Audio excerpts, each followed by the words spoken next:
Welcome to Naked Spirituality, a video blog series of sacred attention therapy. My name is Rob Meager. For more information about sacred attention therapy and our video blog series, please visit our website at www.sacredattentiontherapy.com. These video blogs are intended to be spontaneous, unscripted dialogues between myself and other participants or contributors to the Sacred Attention Therapy study group. And our guest today is Jennifer Mannion, and we will be talking to Jennifer about her work as an author and intuitive healer.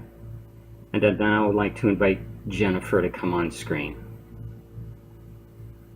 Thank you, Rob. Nice to see you. Nice to see you and be with you, Jennifer. You go by Jenny, right? Yeah, whatever. Okay. But yeah, most of my friends call me Jenny. All right, okay. Can you give us a little bit of background about yourself and your work? What would you like people to know about you, and how did you get into this work as an intuitive healer? I got into this work because I was ill for a long time. I was sick for 7 years with a bunch of chronic diseases, diagnosed with chronic mono first, then it was fibromyalgia, then it was genetic blood disorder, and when they told me that, they told me I was like a lot more likely to manifest a blood clot, which I promptly did within 3 weeks of them telling me that, and wound up in the hospital for 5 days. And then the last was Ehlers-Danlos syndrome, benign hypermobility, and that one led to the most grim prognosis of me being in a wheelchair basically for the rest of my life. And they had said I was in my mid-30s, and they predicted that happening as soon as a year. So I did all the traditional routes of medicine, I joined support groups, and really just became my diseases in that time. Even the support groups weren't that supportive. It was a lot of kind of one-upping each other and pity parties, and really it wasn't inspiring. It was, a couple of synchronistic events led to me just being ready to heal. I had met a friend that kind of knew me as Jenny and not sick Jenny, and would actually, I hadn't taken much medications, but I would take a pain pill to go for a walk with her. And it was just freeing to be myself again, no Jenny without pain. And then I came across the movie The Secret, and a couple of things in there really resonated with me. The fact that our body's always recreating cells, and we're 99.99% new every 11 months, so where our thoughts and emotions are going contribute to what kind of cells are being created. And I was not in a good place. I had become my diseases. I was waking up every morning saying, ow, my legs hurt.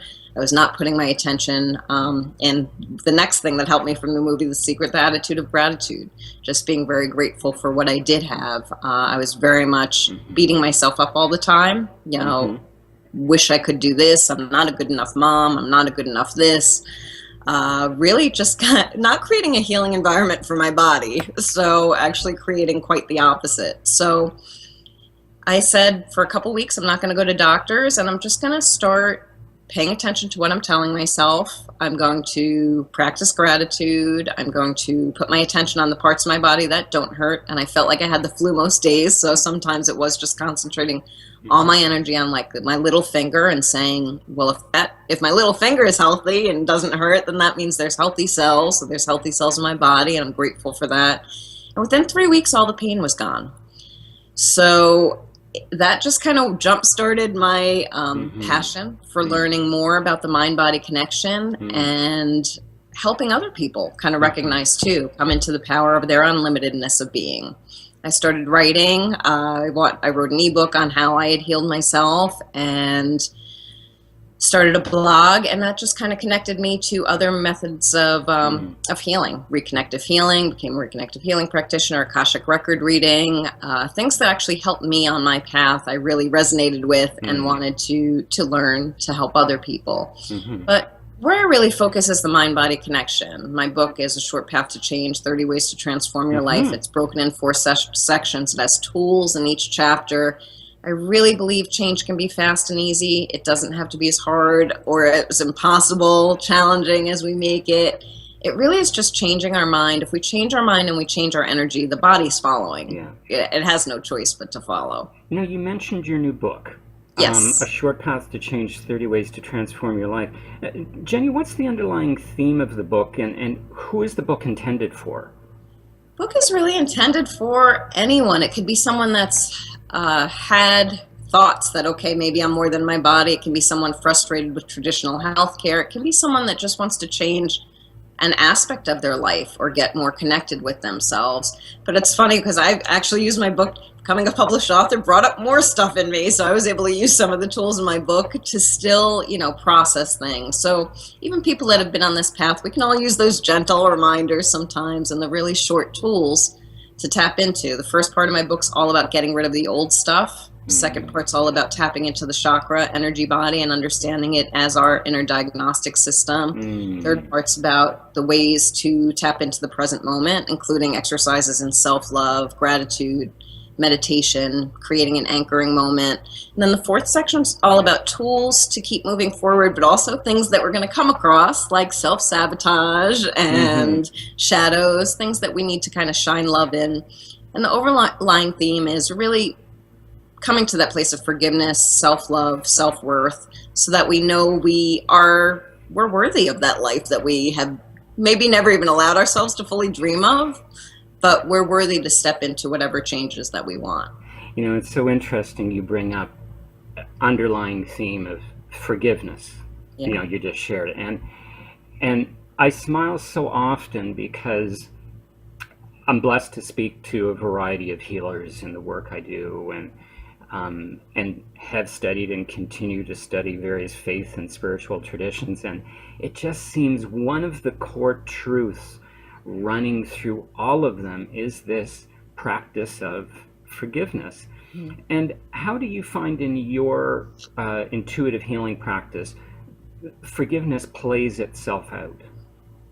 It's two ways, because it's forgiveness of others and self-forgiveness. So if it's forgiveness of others, if we don't forgive, we're still giving that other person or that situation power over us. We're not allowing ourselves to be in the present moment. We're kind of keeping ourselves in that victim mentality of this happened to us and you're at fault and pointing the finger.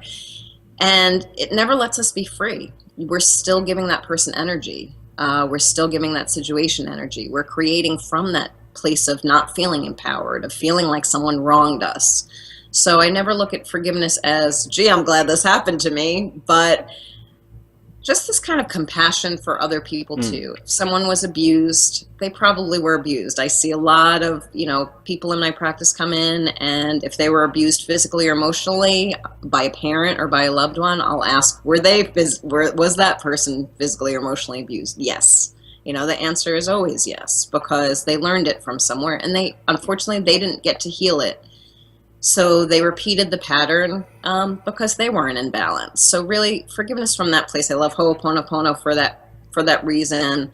And then forgiveness for ourselves, because if we blame ourselves, it's just not a healing environment to say you're not good enough or you did this wrong. And it really keeps us feeling disempowered and feeling small, not feeling motivated, not feeling like we have what it takes, and also it keeps our self-worth down. We need that self-worth. We need to feel worthy of whatever we are trying to create, to manifest it into our lives. It's beautiful. You mentioned Ho'oponopono, a beautiful mantra meditation for forgiveness that I believe was born out of the Huna tradition, or the ancient Polynesian people. It's a beautiful, beautiful practice. Jennifer, there's two things I want to explore just a little bit with you. This idea of becoming my disease, and then an attitude of gratitude, which hopefully will come next. But becoming my disease is something you shared, you started to become aware of as these dis-eases were coming into your body, coming into your mind, coming into your life, and you suddenly had this awareness that you had become your disease and you wanted to shift that.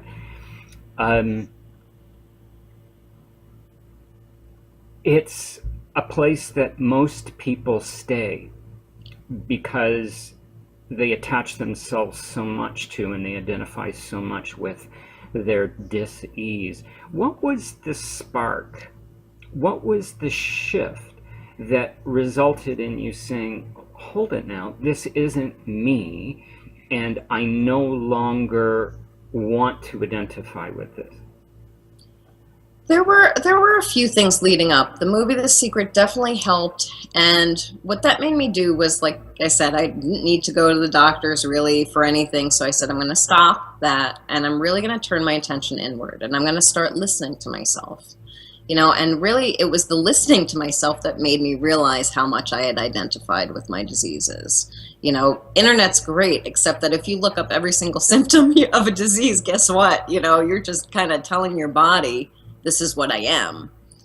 So really to begin to say, okay, well, maybe I'm more than that. And starting to listen, I mean, I talk to myself horribly. And that's when people start to listen to their self-talk. It can be really scary because you're telling, I was telling myself I'm sick all the time. I was telling myself, I wasn't setting intentions for the day. My intentions were, please let me make it through this day. I wonder if I'm going to pass out from pain. I wonder if I'm going to vomit from pain. Is it safe to be driving my kids today? So just kind of changing that dialogue up a little bit more positive. And it didn't take all day doing that. I did start watching things like Wayne Dyer, reading Deepak Chopra, really just becoming aware that I was not my body. And my body was physically ill, and maybe I had done something, there was something that I'd contributed, but not to blame myself either. And that's something I work with in my book a lot too, is as you go through these discoveries, there's really no point in the coulda, woulda, shouldas, I mean, that just doesn't do anything. It'll keep you feeling disempowered, so really being like, okay, starting from this moment, what can I do? I can tell myself that I'm working on my healing every day. That was an affirmation that felt valid to me.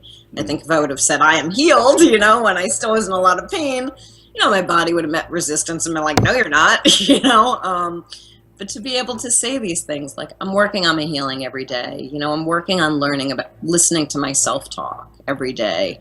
I'm working on gratitude every day, and gratitude for myself too. Gratitude for yourself is so important. We can sit in the bad, what we've done wrong, supposedly for, hours, days, weeks, sometimes decades, but we don't often sit in what we did right, what we did for someone that day. Maybe you called a friend that was in need. Maybe you let someone ahead of you in line. Maybe you just smiled at someone in the grocery store and you saw them react with a smile. We never give ourselves credit for those things. So if we're beating ourselves up about what we're doing wrong and we're not giving ourselves credit, kind of how do we expect ourselves to feel motivated at all?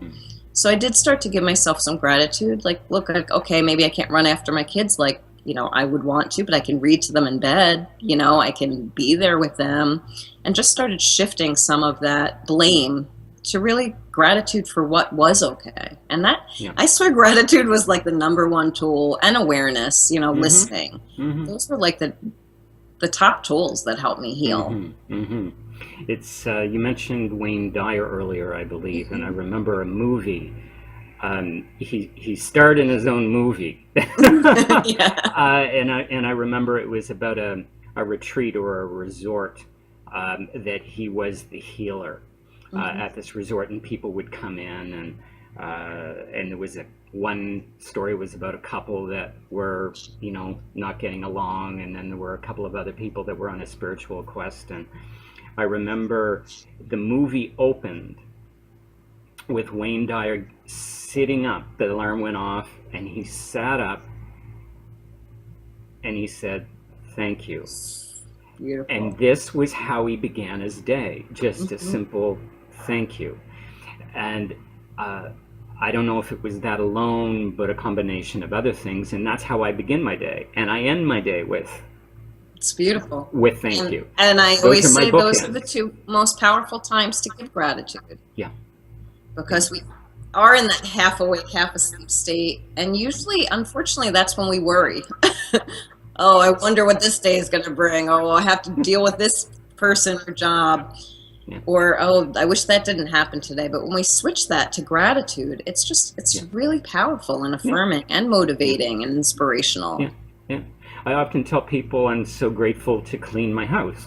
Yeah. And I remind them, remember, I said, I'm grateful to clean my house. Don't be calling me anytime soon. But, and they said, well, why? And I said, well, first of all, I have a house to clean, Right. number one. And Mm-hmm. number two, if that's not enough, I'm healthy enough to be able to clean my house. Yeah. You know, I say that with laundry. Like, okay, I'm not walking down some road with a big bucket on my head for miles. I'm throwing stuff in my laundry downstairs. It takes 5 minutes, of my time. I'm so grateful I have this luxury. yeah, it truly is about how we see it. Yeah. Jennifer, I want to talk a little bit about your work as an intuitive healer. And what type of person or problem finds its way to you? And what can a person expect in a session with you?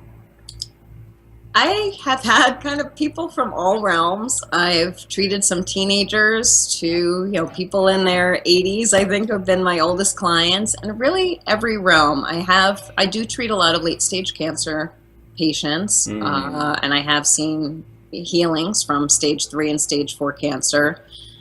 People that are debating whether or not to maybe leave a loved one or an unhealthy relationship will come to me.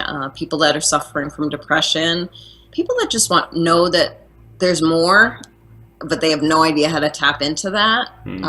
But they feel like they're meant for more. So really, I kind of see people across all realms.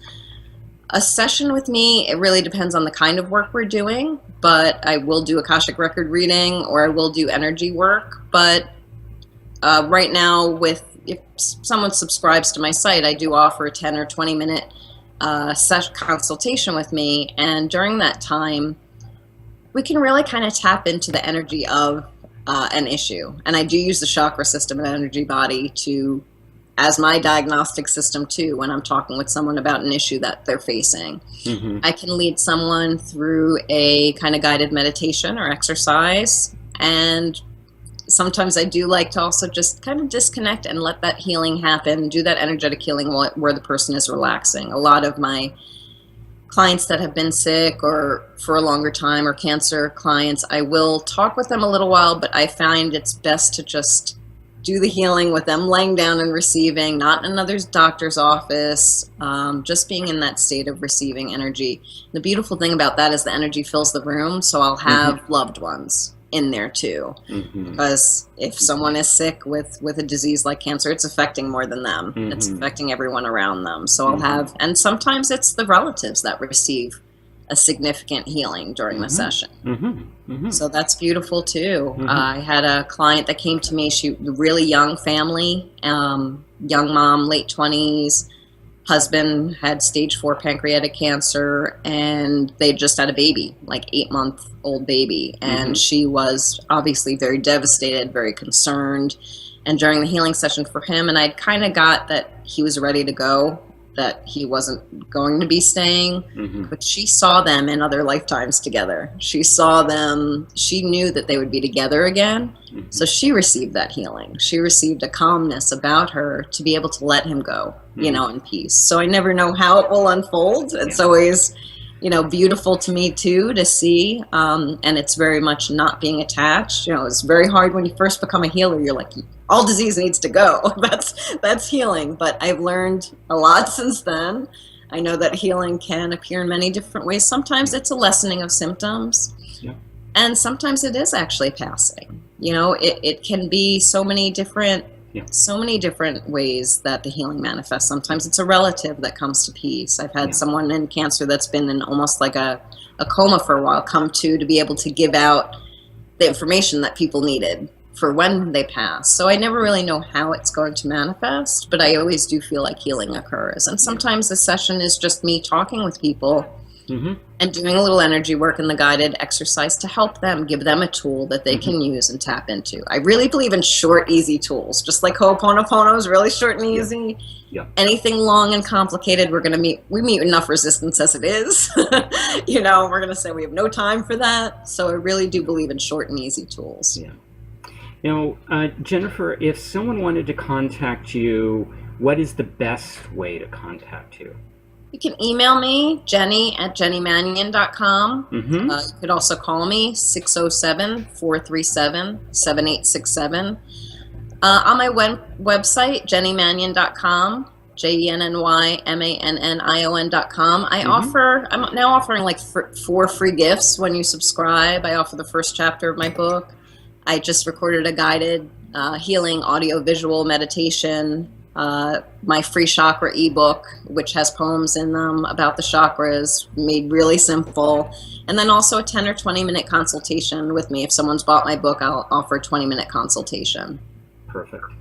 I'll make sure that the contact information is scrolling in the credits. Oh, thank you so much. Thanks. Look, Jenny, thank you so much for your time. It was so wonderful to be with you, and I trust we'll come together in this space in the future when we're called to. That would be wonderful. Okay. Thank you. Really appreciate the time. Bye-bye, Jenny. Bye.